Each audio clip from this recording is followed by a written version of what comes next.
আল্লাহ আমার রব, এই রবি আমার সব।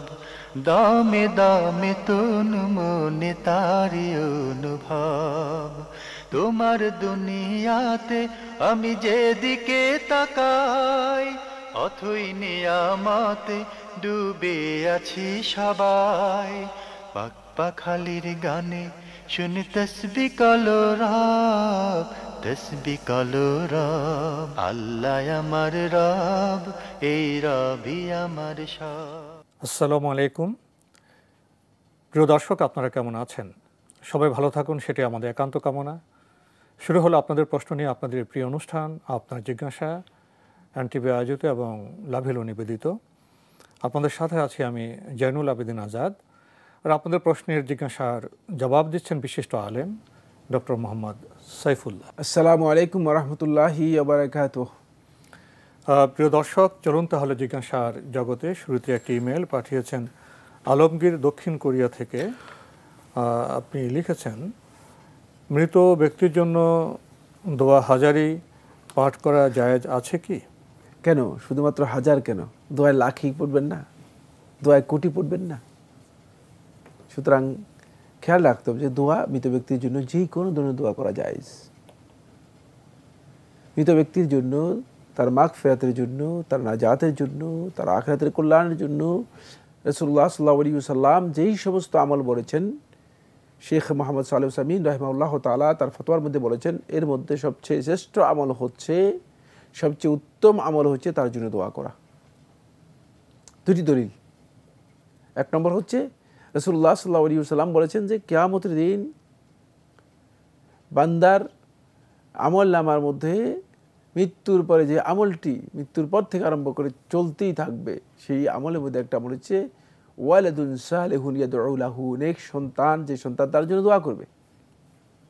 এখানে রাসূলুল্লাহ সাল্লাল্লাহু আলাইহি ওয়াসাল্লাম এই কথা বলতেন, যদি ওয়ালাদুন সালেহুন ইয়াদউ লাহু এই কথা না বলতেন ওয়ালাদুন সালেহুন ইয়াতাসাদ্দাকু আনহু, ওয়ালাদুন সালেহুন ইউতআমু আনহু, এটা বলেন নাই যে নেক সন্তান, যে নেক সন্তান পিতার পক্ষ থেকে খাবার দিবে, মেজবানি করাবে, মানে বড় ধরনের কি খাবারের আয়োজন করবে, অথবা এমন নেক সন্তান যেই সন্তান পিতার পক্ষ থেকে দান সদকা করবে, এই কথা বলেননি। রাসূলুল্লাহ সাল্লাল্লাহু আলাইহি ওয়াসাল্লাম এই সন্তানের যে বৈশিষ্ট্যের কথা উল্লেখ করেছেন সেটা হচ্ছে ইয়াদউ লাহু। সুতরাং আত্মীয় স্বজনদের, মানে পরিবার পরিজনের এবং সন্তানদের সবচেয়ে মৌলিক বড় ইবাদত যেটা, সেটা হচ্ছে মৃত ব্যক্তির জন্য, তার মাগফিরাতের জন্য, নাজাতের জন্য সবচেয়ে বেশি দোয়া করবে। এটা আমরা দোয়াতে অনেকে সন্তুষ্ট হই না। দোয়াটি অনেক বড় বিষয়, যেহেতু দোয়া সম্পর্কে আমরা বুঝতে পারি না, আসলে দোয়ার পাওয়ার সম্পর্কে আমরা বুঝতে পারি। দোয়া যে ইবাদত সেটা তো আমরা অনেকে জানি না। দোয়া যে মানে অনেক বড় পাওয়ারফুল, শুধু ইবাদত নয়, দোয়া হচ্ছে অনেক বড় পাওয়ারফুল ইবাদত।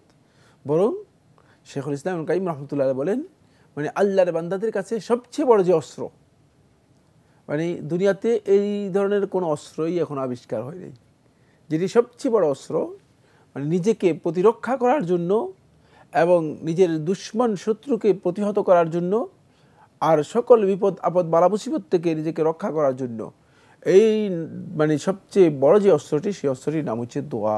আল্লাহ তাআলার কাছে দোয়া করা, এই দোয়া কবুলের সময়গুলোতে দোয়া করাটাই হচ্ছে সবচেয়ে উত্তম কাজ। এই জন্য আপনি সন্তান অথবা আত্মীয় স্বজন, আপনি মৃত ব্যক্তির জন্য সবচেয়ে বেশি বেশি করে দোয়া করবেন। কিন্তু দোয়া করার ক্ষেত্রে দোয়ায় হাজারি, দোয়ায় লাখি, দোয়ায় কোটি, এই সমস্ত দোয়া নয়। দোয়া আপনার মনে যেটা আসে সেটা করবেন, মাতৃভাষা করেন, বাংলায় করেন। দোয়ার জন্য এমন কোনো ফরম্যাট আবিষ্কার করে নেবেন না, এমন কোনো শব্দ টেক্সট তৈরি করে নেবেন না যে টেক্সট নবী সাল্লাল্লাহু আলাইহি ওয়াসাল্লাম জানাননি। কারণ নবী সাল্লাল্লাহু আলাইহি ওয়াসাল্লামের টেক্সট ছাড়া, নবী সাল্লাল্লাহু আলাইহি ওয়াসাল্লামের বক্তব্য ছাড়া নিজেদের তৈরি করা যত দোয়া রয়েছে সবগুলো দোয়াই মানে কম বেশি ভুল রয়েছে। আর এই সমস্ত দোয়াকে যদি কেউ মনে করে থাকেন যে এটাকে ওয়াজিফা হিসেবে গ্রহণ করা দরকার, অথবা এটা নিয়মিত পাঠযোগ্য, অথবা এটাকে এই ইবাদতের মানে একটা অংশ হিসেবে গ্রহণ করে নেন, তাহলে তিনি বেদাত করলেন এবং গুনাহগার হবেন, সেটা দোয়া হবে না। তাহলে বিষয়টা কি এরকম যে বিষয়টি নবী সাল্লাল্লাহু আলাইহি ওয়াসাল্লাম নির্দিষ্ট করে দিয়ে যাননি, সেটা আমার নির্দিষ্ট করতে না, নির্দিষ্ট করার সুযোগ নেই। আপনি যদি কোনো দোয়া করেন, যে কোনো দোয়া মনে যেটা চাইলো, দোয়ার জন্য নবী সাল্লাল্লাহু আলাইহি ওয়াসাল্লামের শব্দই হতে হবে এটা শর্ত নেই, কিন্তু বাট দোয়াকে আপনি একটা টেক্সট তৈরি করে নিয়ে এটাকে ফরম্যাটে তৈরি করে নেবেন যে এই ধরনের, যেমন দোয়া হাজারি কথা বলা হয়েছে, এই ধরনের দোয়া এটাকে নির্দিষ্ট করে দেওয়া, এটি কোনোভাবেই জায়েজ নেই, এটা বেদাত হওয়ার সম্ভাবনা রয়েছে। আমরা জানলাম, প্রিয় দর্শক, আপনি আরও লিখেছেন বাংলাদেশ ব্যাংকের সঞ্চয়পত্রের কেনার বিপরীতে যে মাসিক মুনাফা বা সুদ দেওয়া হয় তা ইসলামের দৃষ্টিকোণ থেকে গ্রহণ করা জায়েজ বা হালাল হবে কি? প্রশ্নই আসে না। সুদ শব্দ যেখানে উল্লেখ থাকবে সেটা যদি মানে ফরম্যাটের দিক থেকে মুনাফা হয় তাহলেও হারাম হবে, যেহেতু ইসলামে এটাকে হারাম করে দেওয়া হয়েছে। মানে যদি ফরম্যাটের দিক থেকে মানে সুদের সেখানে সুযোগ নেই কিন্তু সুদ উল্লেখ করা হয়েছে তাহলে এটা হারাম হয়ে যাবে, কারণ ইসলাম একেবারে কঠিনভাবে এটাকে হারাম করে দিয়েছে। সুদ সুদেই, সেটা কোনোভাবেই হালাল হওয়ার কোনো সুযোগ ইসলামের মধ্যে নেই। আমরা জানলাম, প্রিয় দর্শক, আমাদের হাতে একটি চিঠি, দীর্ঘ চিঠি, অনেক প্রশ্ন, আর এই চিঠিটি পাঠানো হয়েছে প্রিমিয়ার ব্যাংক, শনির আখড়া, ঢাকা থেকে। লিখেছেন, বালেগ হওয়ার পর থেকে মৃত্যু পর্যন্ত কি মানুষ গোটা জীবন দিন মেনে ভালোভাবে চলতে পারে, নাকি জীবনের কোনো একটি পর্যায়ে নৈতিক অবক্ষয় দেখা দেয়? চলতে কোনো বাধা তো ইসলামের মধ্যে নেই, কেন চলতে পারবে? বাধা তো নিজে হতে পারে। হ্যাঁ, কেন চলতে পারবে না? চলতে পারবে যদি তিনি সত্যিকার অর্থে ইসলামকে বুঝতে পারেন, ইসলামী জীবনযাপনটাকে নিজে প্র্যাকটিসে নিয়ে আসতে পারেন। কারণ আপনি অভ্যাস করেন, অভ্যাস করলে আপনি একটা অভ্যাস যখন আপনার হয়ে যাবে নিয়মিত, আপনি দেখবেন যে এই অভ্যাসটাকেই আপনি সব সময় পালন করতে সক্ষম হচ্ছেন। 5 ওয়াক্ত সালাত নিয়মিত করেন, রমাদান মাসের সিয়াম সহ ফরজ সিয়াম, নফল সিয়াম নিয়মিত করেন। প্রত্যেকটা ইবাদতকে যখন আপনি নিয়মিত করবেন দেখবেন যে ইবাদত না করলে আপনার কাছে ভালো লাগবে না। আপনি সুন্দর জীবনযাপন করাটাকে মানে সত্যের উপর, সততার উপর মানে নিজের জীবনটাকে মানে তৈরি করেন, প্র্যাকটিস করেন, তাহলে দেখবেন যে আপনি মানে খারাপ কাজ আপনার কাছে মোটেও পছন্দনীয় হবে না। আর যদি কোনো না কোনো কারণে মনে হয় যে আপনার কাছে খারাপ কাজটা ভালো লাগতেছে, কোনো না কোনো কারণে আপনার কাছে অন্যায় ভালো লাগতেছে, তাহলে অশ্লীলতা ভালো লাগতেছে, তাহলে বুঝতে হবে যে আপনার মানে ভিতরে অন্তরের মধ্যে ভাইরাস ঢুকে যাচ্ছে। সেখানে অনেক প্রকারের ভাইরাস আছে। কোন প্রকারের ভাইরাস ঢুকে যাচ্ছে সেটা প্রশ্ন করলে আমাকে সুনির্দিষ্টভাবে আমি বলতে পারবো যে কোন ধরনের ভাইরাস আপনাকে আক্রান্ত করতেছে। কিন্তু আপনি এখানে এমন একটা প্রশ্ন করেছেন যে প্রশ্ন মানে পুরা জীবন নিয়ে প্রশ্ন করে দিয়েছেন, যার কারণে আমরা মানে এই কথাই বলতেছি, পুরা জীবনটা সত্যিকার অর্থে ভালোভাবে চলতে কোনো ধরনের বাধা নেই। মানে কোনো ইমানদার ব্যক্তিগণ যে এক জায়গায় গিয়ে সত্যিকার যিনি ইমান এনেছেন তার ইমান তো যেদিন থেকে ইমান এনেছেন সেদিন থেকে মৃত্যু পর্যন্ত তার ইমান। সুতরাং এ কথা বলার সুযোগ নেই যে ঠিক আছে আমার জীবনের একটা পার্টে, একটা অংশে আমি ইমানদার থাকবো না। সেই অংশটা কোনটা? কেন থাকবেন না? সুতরাং ওই অংশে যদি আপনি ইমানদার না থাকেন তাহলে আপনি শয়তানের বান্দায় পরিণত হয়ে গেলেন। সুতরাং বা প্রবৃত্তির বান্দায় পরিণত হয়ে গেলেন। আর শয়তানের বান্দা অথবা প্রবৃত্তির বান্দায় পরিণত হয়ে যাওয়ার অর্থ হচ্ছে আপনি ইসলাম থেকে খারিজ হয়ে গেছেন। আপনি ইসলাম থেকে কিন্তু পুরো জীবনের কথা বললেন। আমরা যদি ইসলাম বুঝতে পেরেছি এবং জীবনের শুরু থেকে শেষ পর্যন্ত তো প্রতি মুহূর্তে তো শয়তানের চ্যালেঞ্জ থাকে।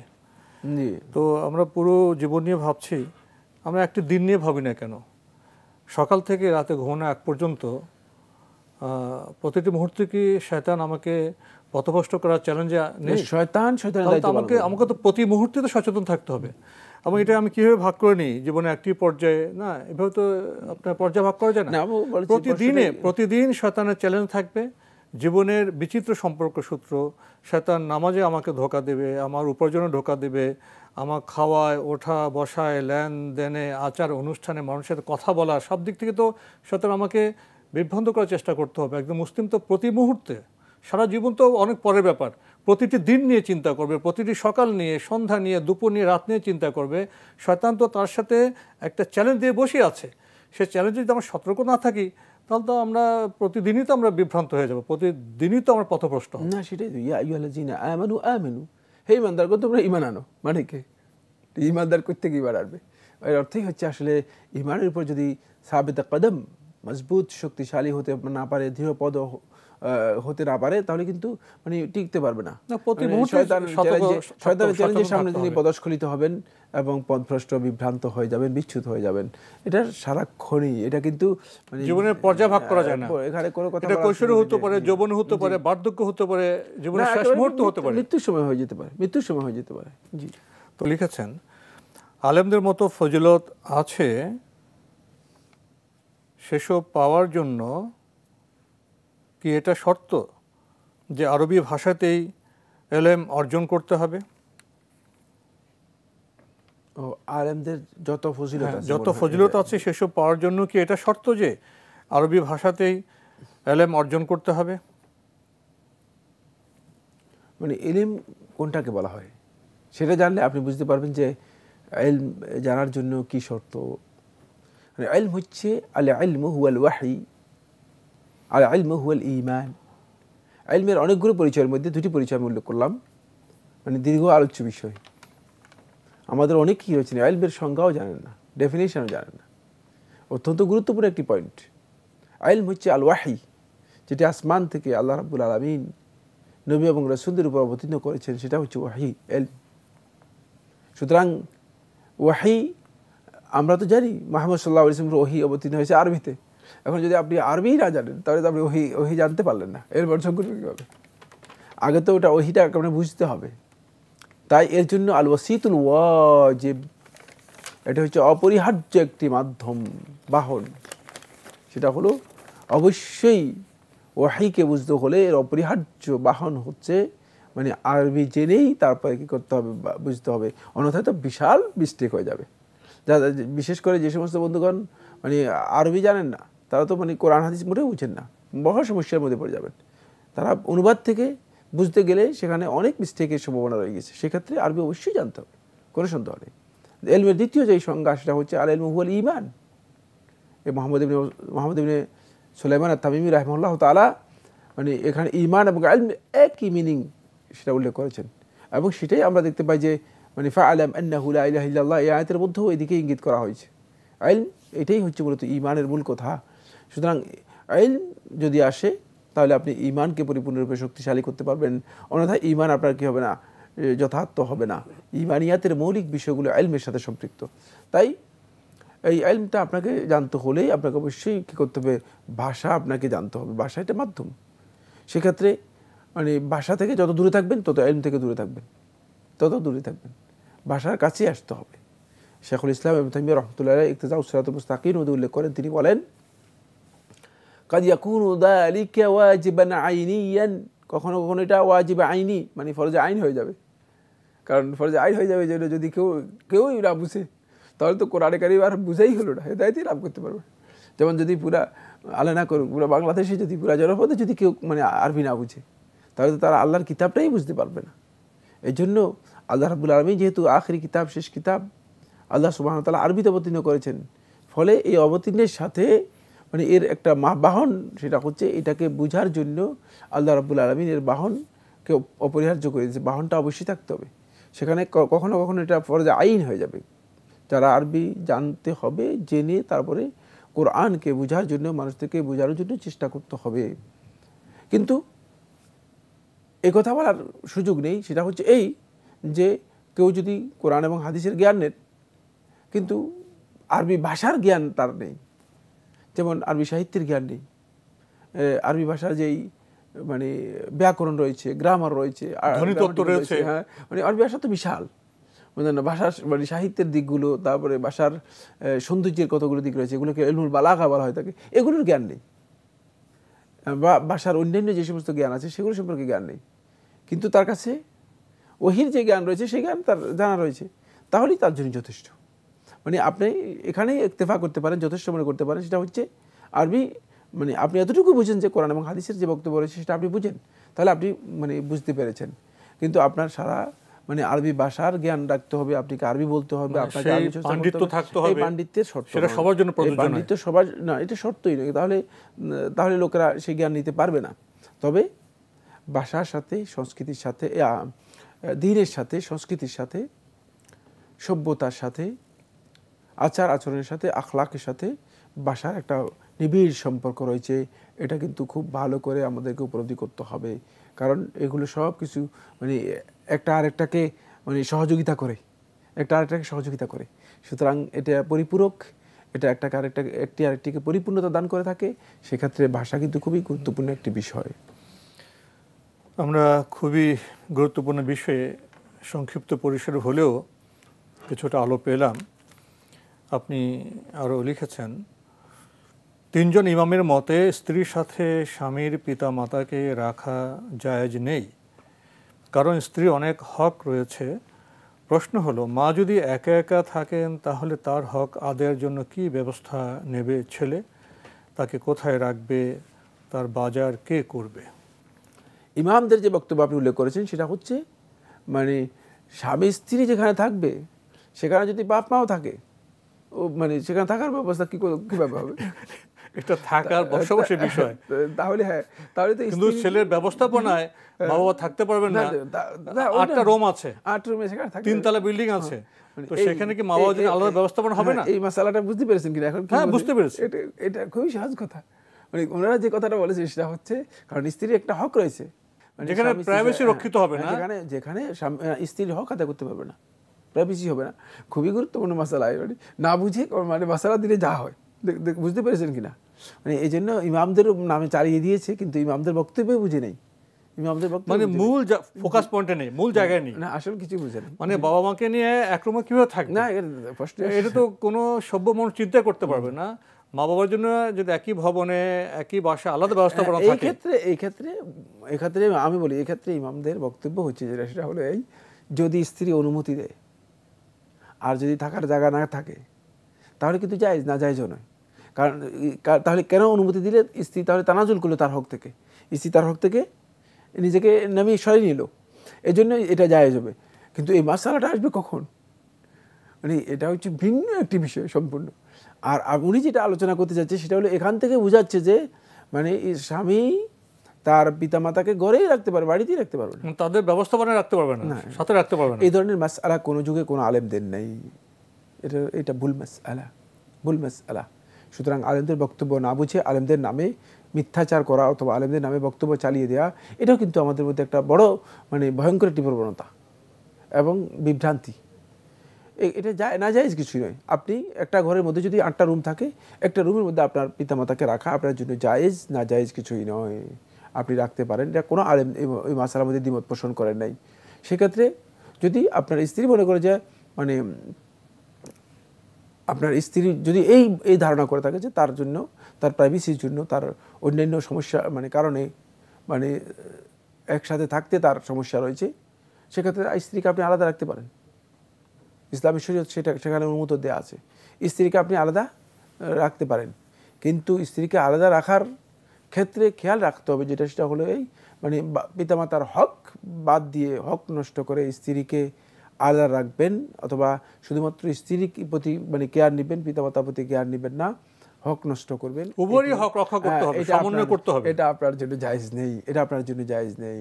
এই জন্য পিতামাতার হক নষ্ট করে আপনি স্ত্রীর মানে জন্য মানে ভিন্ন আয়োজন করে দিবেন, সেটা আপনার জন্য জায়েজ হবে না, সেটা আপনি করতে পারবেন না।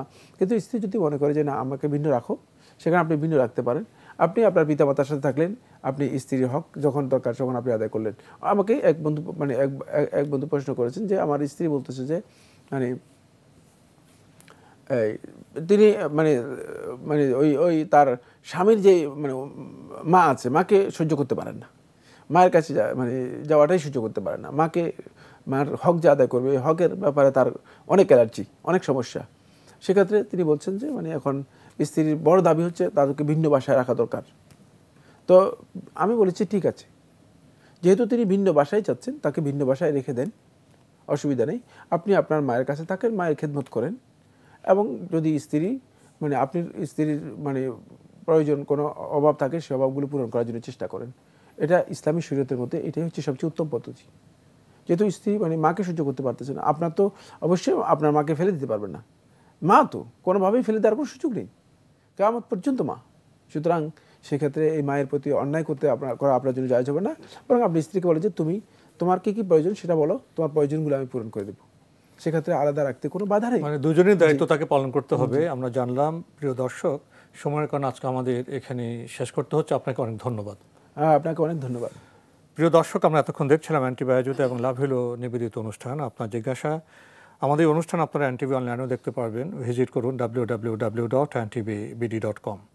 এছাড়া ইউটিউবে এবং আমাদের ভেরিফাইড ফেসবুক পেজে অনুষ্ঠান দেখতে পারবেন। শেষে এসে আমরা হক সম্পর্কে প্রশ্ন পেলাম, স্ত্রীর হক, মা বাবার হক। আমরা উপলব্ধি করলাম উভয়ের হকই ছেলেকে পালন করতে হবে এবং সেক্ষেত্রে ইসলামের সুস্পষ্ট বিধান রয়েছে। বিধান জানতে গিয়ে আমরা ভুল করি, সেখান থেকে বোধহয় ভুল প্রশ্নের উৎপত্তি। তাহলে এখানে আমাদের আরও সচেতন থাকতে হবে, হতে হবে সচেতন। প্রিয় দর্শক, চিঠি লিখুন, প্রশ্ন পাঠান আমাদের ঠিকানায়। পরিচালক আপনার জিজ্ঞাসা, এনটিভি, বিএসসিসি ভবন, 7ম তলা, 102 কাজী নজরুল ইসলাম এভিনিউ, কারওয়ান বাজার, ঢাকা 1215। আপনারা ইমেলও করতে পারেন। আমাদের ইমেল অ্যাড্রেস আপনার জিজ্ঞাসা @ntvbd.com। মহান আল্লাহ আমাদের সবাইকে নিরাপদে রাখুন, রাখুন শান্তিতে। আসসালামু আলাইকুম। আল্লাহ আমার রব, এই রবি আমার সব, দামে দামে তুন মনে তারি অনুভব। আল্লাহ আমার রব, এই রবি আমার সব।